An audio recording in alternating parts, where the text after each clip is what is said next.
मैं खुद लगभग 18 सालों से वास्तु करता आया हूँ और मैंने भी वही सब पढ़ा है जो बाकियों ने पढ़ा है कि गलत घर को कैसे बनाया जाता है या फिर गलत घर बन गया है तो उसकी करेक्शन कैसे होती है, जिसमें कि बहुत सारी चीज़ें यूज़ होती थी कि जैसे पिरामिड्स थे, उसके बाद जो मेटल के प्लेट्स होते हैं, मेटल के वायर्स होते हैं, चांदी है, कॉपर है या आपका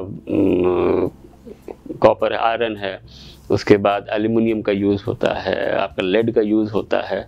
तो बहुत सारी चीज़ें हैं जो यूज़ होती हैं। उसके बाद रत्न अध्याय है जिसमें कि जेम्स के थ्रू कैसे वो चीज़ को रेक्टिफाई किया जाता है, जिसमें कि बहुत ही प्रेशियस जेम्स होते हैं कि जैसे आपका पन्ना के लोग अंगूठी पहनते हैं या पुखराज की पहनते हैं, उन सब चीज़ों को घर में भी यूज़ होता है।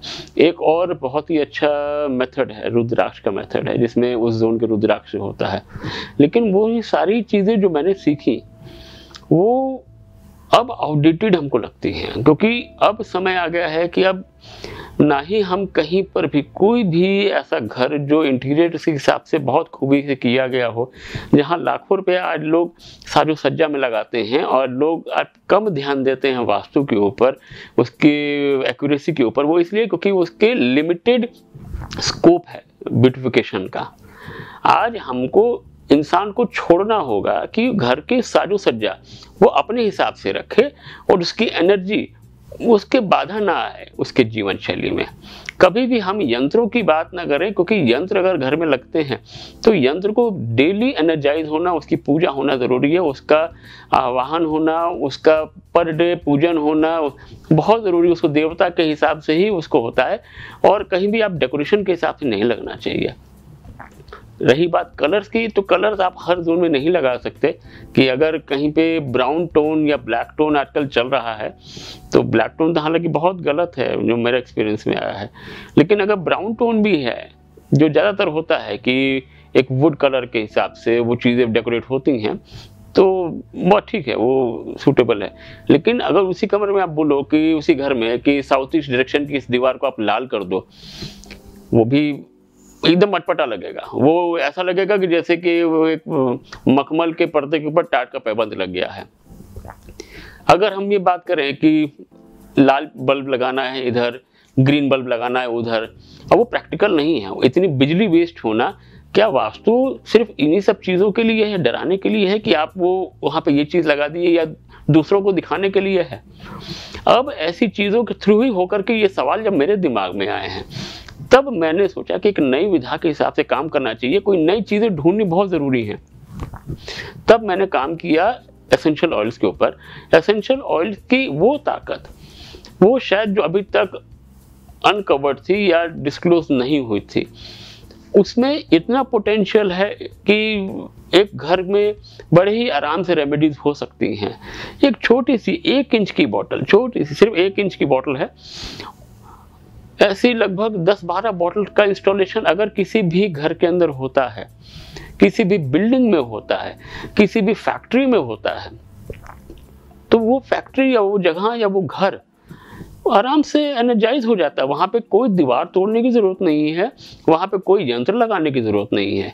ये खूबसूरती इतनी अच्छी है कि आपका इंटीरियर कभी डिस्टर्ब नहीं होगा। बहुत सारे इंटीरियर डिज़ाइनर्स आते हैं कि अब तो साहब ये कर दिया है हमने और हमको बाद में पता लगा है कि ये गलत है। अब उसको हटवाने से ज़्यादा अच्छा है कि जो एनर्जी कंपनसेट हो सकती है उसको हम बड़े ही आराम से औरमा वास्तु के जो भौम की किट आती है, जो प्रोफेशनल किट है, वो आम आदमी के लिए नहीं है, लेकिन भौम की जो एसेंशियल ऑयल की जो किट है, वास्तु किट है, उसके अंदर ऐसी रेमेडीज हैं जो आपको नॉर्थ ईस्ट का अगर टॉयलेट है, अगर नॉर्थ ईस्ट की किचन है, आपका साउथ पूरा खुला हुआ है, किसी भी लेवल पे टोटली अदृश्य होकर के, मतलब वो जो भी सप्लीमेंट्स हैं, छोटी बॉटल्स हैं, वो सारी बॉटल्स जमीन के अंदर, दीवार के अंदर ड्रिल करके अंदर डाल दी जाएंगी, छोटी सी, वो बंद, नजर नहीं आएगा, बिल्कुल भी नजर नहीं आएगा। वो चीजें इतनी इफेक्टिव हैं कि आपकी बॉडी पे, आपके चक्रास पे और आपकी एनर्जीज पे वो काम करती हैं। आज के समय में ये बहुत इंपॉर्टेंट हो गया है कि हम बिना दिखाए हुए काम करें। अरोमा वास्तु इसीलिए इम्पोर्टेंट है कि आज के समय में नई टेक्नोलॉजी हमको चाहिए, वो चीज़ें चाहिए जो वाकई में काम करती हैं, जो एनर्जीज पे काम करती हैं, जो घर की रेडिएशन लाइंस, जो अर्थ की रेडिएशन लाइंस उस पे काम करती हो और उससे एक सोल्यूशन देती हो।